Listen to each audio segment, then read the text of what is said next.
Let your verdict give us the answer. The state rests. The defense may proceed.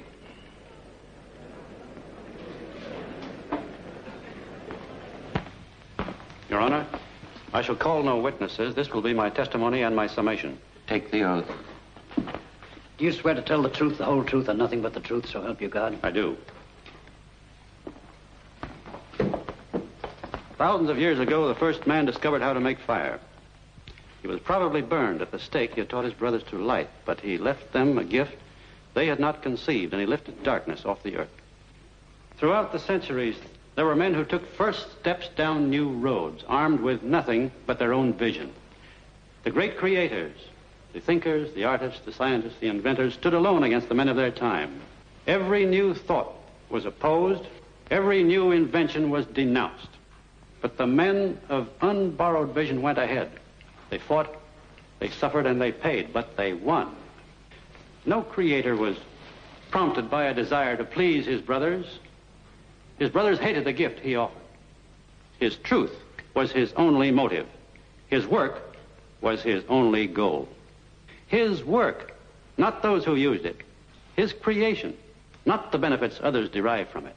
The creation which gave form to his truth. He held his truth above all things and against all men. He went ahead, whether others agreed with him or not, with his integrity as his only banner. He served nothing and no one. He lived for himself. And only by living for himself was he able to achieve the things which are the glory of mankind. Such is the nature of achievement.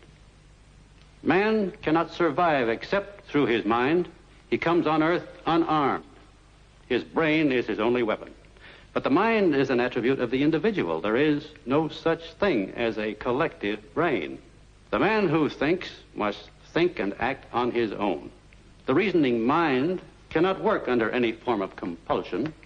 It cannot be subordinated to the needs, opinions, or wishes of others. It is not an object of sacrifice. The creator stands on his own judgment. The parasite follows the opinions of others. The creator thinks. The parasite copies. The creator produces. The parasite loots. The creator's concern is the conquest of nature. The parasite's concern is the conquest of man. The creator requires independence. He neither serves nor rules. He deals with men by free exchange and voluntary choice. The parasite seeks power. He wants to bind all men together in common action and common slavery. He claims that man is only a tool for the use of others, that he must think as they think, act as they act, and live in selfless, joyless servitude to any need but his own. Look at history.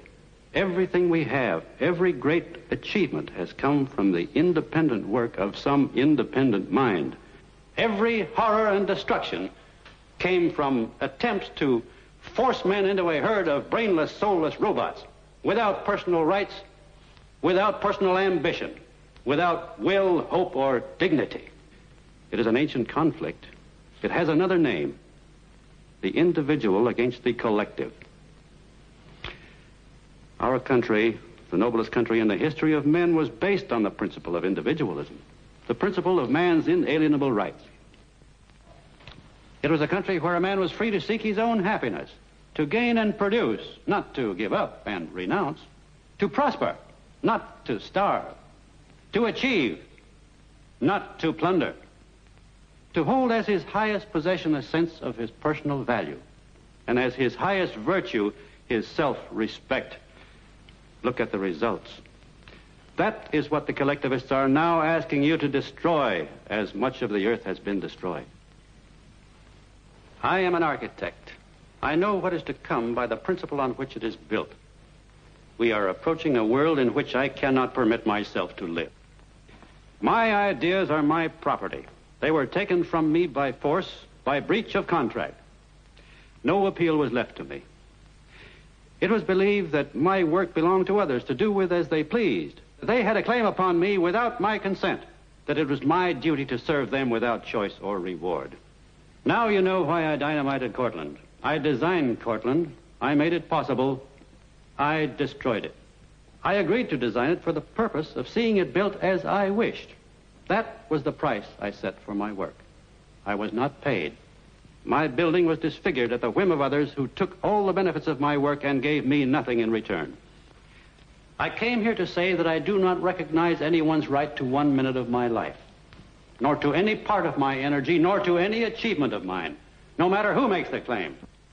It had to be said. The world is perishing from an orgy of self-sacrificing. I came here to be heard in the name of every man of independence still left in the world. I wanted to state my terms. I do not care to work or live on any others.